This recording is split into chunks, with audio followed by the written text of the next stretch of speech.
So let's move on. So the interceptors are obviously popping, and you explained that there's challenges for mass production right now. What about these targets that interceptors are trying to intercept? We obviously know about the Russian Shahed drones. We've seen some evolution of the Shahed drones, including the Shahed Mark II, which was able to fly a lot higher than the first one and was a Yeah. little bit more smarter. Like it used the Cometa, the radio, what is it called, antenna that allows them to essentially be more electronic warfare resistant. And then we heard about the Mark III, supposedly, that was already the jet powered Shahed types, and obviously these are different challenges. So, what you can tell about the Russian drone Shaheds? How did they evolve? What is the challenges right now? Because I've heard they're being used also around the front lines. Hmm. And more importantly, has Ukraine also tried to delve into this niche?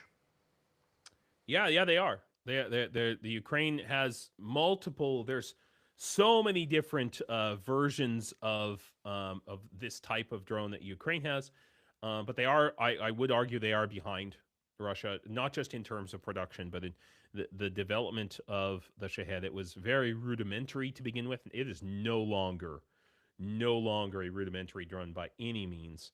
The main argument that I would like to make is by the way, there's some really good questions in the chat that I want to get to too. But the main Right after argument, this. yeah, yeah, yeah.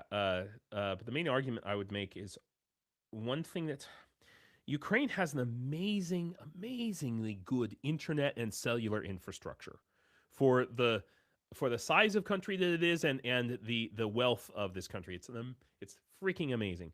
Fiber optic, you know, in the smallest town, smallest village in Ukraine, you got fiber optic, you got unlimited cellular. I pay like $10 a month for unlimited data on my cell phone. I have multiple SIMs, and it's 40 megabits almost everywhere I go in Ukraine. Even on the front lines, if you're stupid enough to turn your uh, cell phone on. So, um, like in some places. um, so this is what Russia is using in their Shaheds against Ukraine. Okay, they have every SIM card has it's called an IMEI number. It's a unique identifier. They can go and get these. They have agents here in Ukraine who can buy them in bulk, and they ship them to Russia, and they pop them in these Shaheds. And then when the Shaheds are flying, they're using Ukraine's own cellular networks to hunt and seek in real time. These are no longer just pre-programmed flights. They are FPVs. They're giant. And that's the other thing. People don't realize how big these things are. They're like, I don't know, like 3 meters tall. So like 9, 10 foot tall, something like that. Yeah, I fully realized when I only like I came to Ukraine, I was basically there was a one that crashed in the field of one of the guys we were staying in a farm, Yeah. and I literally stood right next to it, and the Yeah. thing is just Yeah. huge. Yeah. And also, one thing that they do, to supplement that, it's not they're not just using one tool for communications. They're not just using one tool for navigation. They also have inertial navigation. They also have GPS, but they're sophisticated enough to detect when they're spoofing, and they just turn that off, and it turns off automatically as soon as it detects, you know, when the GPS spoofing sends them to Peru or something like that.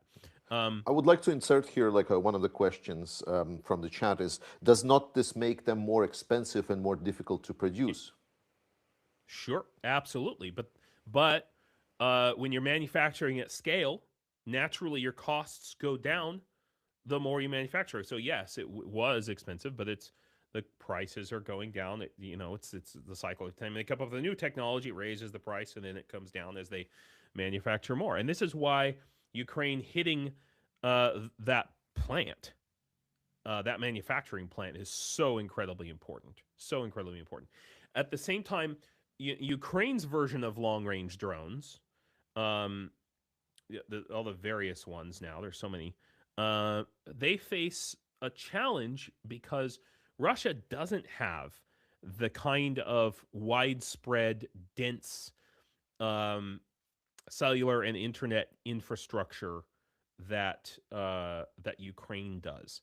In Russia, and this is especially true in the occupied territories, rather than having mobile operators, mobile cellular phone operators who cover the whole country, basically, there's regional ones. So if you want to drive your car and have your cell phone work between one region or another, you have to have SIM cards with every single one, and they may or may not have agreements with each other. It's like America in the early 2000s. Think about that, where you wouldn't know if your cell phone was going to work if you went to a new state or a new place.